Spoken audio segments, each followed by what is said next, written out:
The Goal, Part 2. The ignorant can be made to understand this very easily, and the learned can be made to understand still more easily. But the man who has just got a speck of learning, him God Himself cannot make understand.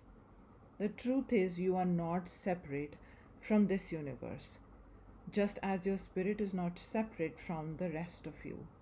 If not so, you could not see anything, could not feel anything. Our bodies are simply little whirlpools in the ocean of matter. Life is taking a turn and passing on in another form. The sun, the moon, the stars, you and I are mere whirlpools. Why did I select a particular mind as mine? It is simply a mental whirlpool in the ocean of mind. How else is it possible that my vibration reaches you just now?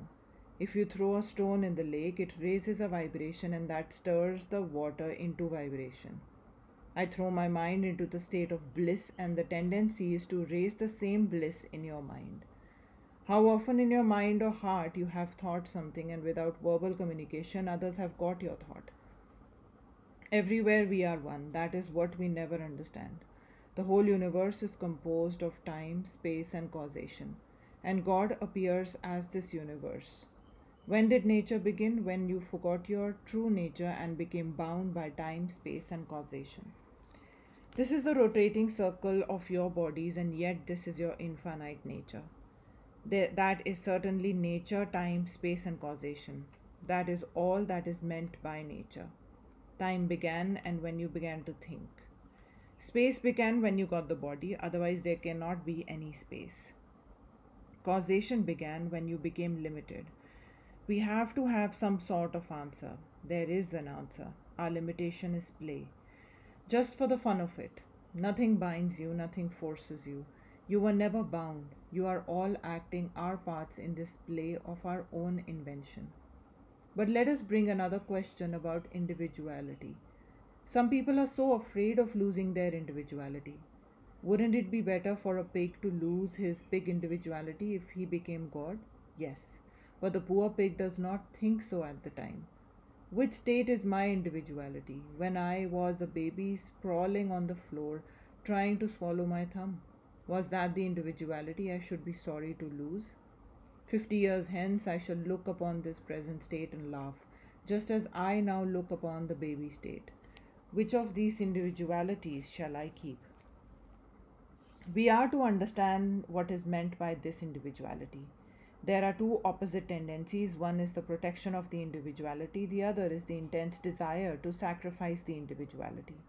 The mother sacrifices all her own will for the needy baby. When she carries the baby in her arms, the call of individuality, of self preservation, is no more heard.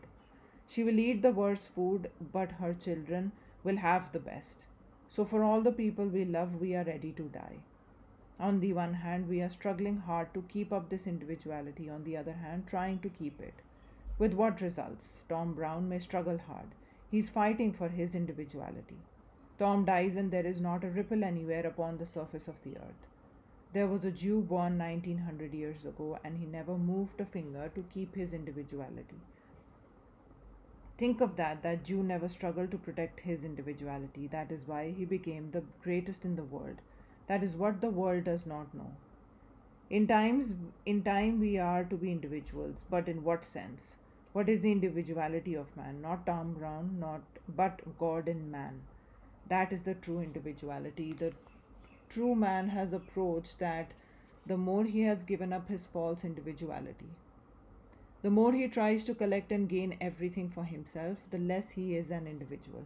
The less he has thought of himself, the more he has sacrificed all individuality during his lifetime, the more he is an individual. This is one secret that the world does not understand. We must first understand what is meant by individuality. It is attaining the ideal. You are a man now, or you are a woman. You will change all the time. You can stop. Do you want to keep your minds as they are now, the angers, hatreds, jealousies, quarrels, all the thousands and one things in the mind?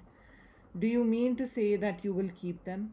You cannot stop anywhere until perfect conquest has been achieved, until you are pure and you are perfect. You have no longer anger when you are all love, bliss, infinite existence. Which of your bodies will you keep? You cannot stop anywhere until you come to life that never ends. Infinite life, you stop there. You have a little knowledge now and are always trying to get more. Where will you stop? Nowhere until you become one with life itself. Many want pleasure as a goal. For that pleasure, they seek only the senses. On the higher planes, much pleasure is to be sought. Then on spiritual planes, then in himself, God within him. The man whose pleasure is outside of himself becomes unhappy when that outside thing goes. You cannot depend for this pleasure upon anything in the universe. If all my pleasures are in myself, I must have pleasure there all the time because I can never lose myself.